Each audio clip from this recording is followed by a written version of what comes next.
Si. Anne-Gaëlle Malon, bonjour. Bonjour. Vous sortez là, de l'épreuve des masters, la finale. Oui. Bon, ça se voit un peu sur vos visages, vous êtes encore sous l'émotion. Est-ce que vous pouvez vous présenter rapidement ce que vous avez fait avant en Tech Deco? Oui. Et donc, je m'appelle Manon Cohen. Et donc, je suis à Tech Deco Bayonne. Et pourquoi Tech Deco? Par exemple. Alors, Tech Deco, parce que quand je suis sortie du lycée, moi, je savais que j'aimais beaucoup l'économie. Et j'hésitais un petit peu entre la communication, je trouvais ça génial, et l'acheteur aussi, le métier d'achat, parce que je me retrouvais bien là-dedans aussi. Donc, Tech Deco, comme c'était général, ça me permettait de...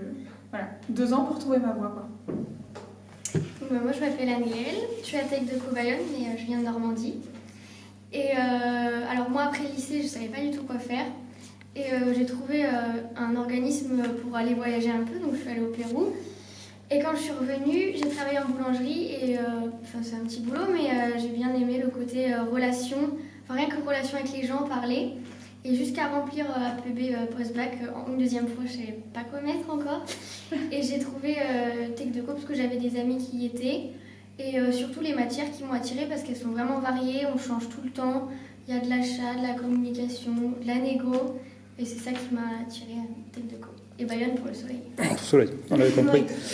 Donc vous avez participé à une épreuve du réseau, TC France, qui se prépare un petit peu partout. Il y a plusieurs centres d'épreuves. Là, on est à Toulouse. Alors pourquoi le master et qu'est-ce que vous en avez retiré?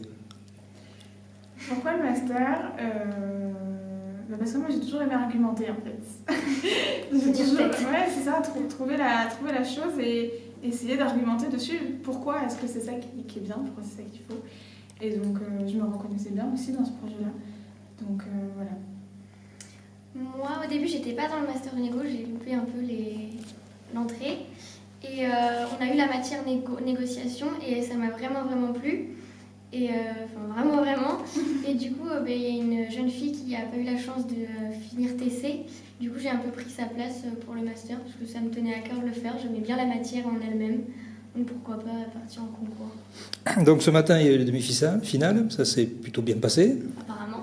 Voilà. Et là, c'était la finale. Bon, c'est un peu solennel. Il y avait l'amphi qui était bien plein. Il y avait Vincent qui est donc à l'origine du projet. On le verra aussi sur une vidéo. Quel effet ça fait de passer dans cette grande salle et d'échanger? C'est assez stressant. En même temps, ouais. C'est assez stressant, mais en même temps c'est stimulant parce que tous ces gens qui nous regardent, on a vraiment envie de convaincre. Donc, ouais, vraiment. Puis au final, je trouve qu'on oublie assez quand même l'amphi. Ouais, on oublie assez vite. Et puis on voit vraiment le sourire des personnes qu'on a en face. Puis on s'y croit vraiment dans le jeu de rôle, je trouve. Parce que ils sont convaincus de ce qu'ils disent, nous aussi. Enfin, on essaye, nous aussi. Donc au final. Les applaudissements à la fin laissent penser que vous avez été convaincante. On espère. Ça se prépare comment, les masters de négo? Pour notre part, à Bayonne, déjà, on doit trouver le financement pour tout ce qui est déplacement. Donc, on a vendu des conférenciers, du vin, des chocolats. Donc, rien que là, il y a de la négociation. On est allé démarcher des entreprises. Des entreprises pour qu'ils nous fassent confiance, surtout. Et puis les acheteurs, c'était pas une mince affaire. Et après, on a, avec nos professeurs, la matière négo, on a moyen de s'entraîner. Et puis après, j'ai l'impression que beaucoup à l'UT de Bayonne, on a beaucoup centré négociation. On a des masters de négociation entre nous à Bayonne. On a eu en interne. On était très bien préparés, je pense. Et ensuite, on reçoit les sujets 15 jours avant. Donc on a 15 jours pour bien bosser le sujet. Surtout comprendre. Le produit était technique aujourd'hui. Oui, au début, on était un peu sceptique. Déjà, c'est un service, donc c'est pas tangible, c'est pas évident. Et puis comme c'est très innovant aussi. Ouais. Et le fait d'avoir le créateur en face, ça change la donne ou pas? Déjà, on peut pas raconter n'importe quoi. Voilà. On soit sûr de ce qu'on dit. Et puis, il est quelqu'un de sympathique, je trouve. Donc, puis je pense que ça lui fait plaisir aussi. Voir des gens de l'extérieur parler de son produit, de ce qu'il a créé lui-même en plus. Et si c'était à refaire? Oh, refaire. Moi, je repassais. Ah ouais. On va passer tout de suite s'il faut. Ah vraiment. C'est à refaire, on refait. Bon, vos projets, vous êtes en 2e année, donc avoir le DUT, j'imagine. C'est bientôt la fin. Et alors, bonne expérience, les 2 ans de TC? Moi, je pas envie de quitter le secteur. Ah non. D'accord. Pour tout. Même pas un mauvais souvenir, rien Non. les cours, on a de très très bons professeurs, mais vraiment. Parce que le fait qu'il y en ait qui ne soient pas que professeurs, ça change toute la donne, je trouve. Ils nous parlent pas de la même façon, et même leur vision des choses n'est pas pareille, c'est des professionnels aussi. Du coup, ça c'est vraiment... Et puis ça change, ça bouge, donc on n'a pas vraiment le temps de s'ennuyer en fait. Les matières, elles changent à chaque semestre, etc. Donc en fait... Puis on a moyen de les mettre en application dans nos stages, dans plein de choses, ça nous sert vraiment. Vos projets après?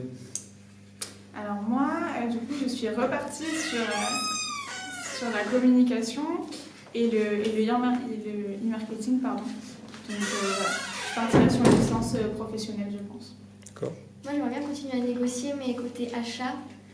Donc faire une licence achat, je pense, même à Toulouse. Le master, et puis j'aimerais bien spécialiser dans les matières premières comme le chocolat ou le café. Et voilà. Ok, bien, il y a des lycéens qui nous regardent peut-être. Quels conseils vous pouvez leur donner concernant Tech2Co? C'est la période où on est sur Parcoursup. Là, et donc... Déjà, il ne faut pas hésiter à venir. Parce que moi, j'ai trouvé que même parce qu'après, on a des entretiens pour rentrer à TC. Même les entretiens, c'est plaisant, c'est un réel échange. Et puis, pour toutes les raisons que j'ai dit avant, les matières, les professeurs, le fait d'être professionnalisé, c'est quelque chose qu'il faut faire. Et pour préparer l'entretien à Tech2Co, qu'est-ce que vous faites? Vous avez le souvenir? Avoir un projet déjà. Ouais. Oui. Savoir pourquoi on est là. Parce que c'est vrai qu'on a quand même pas mal de questions sur pourquoi, la cohérence surtout.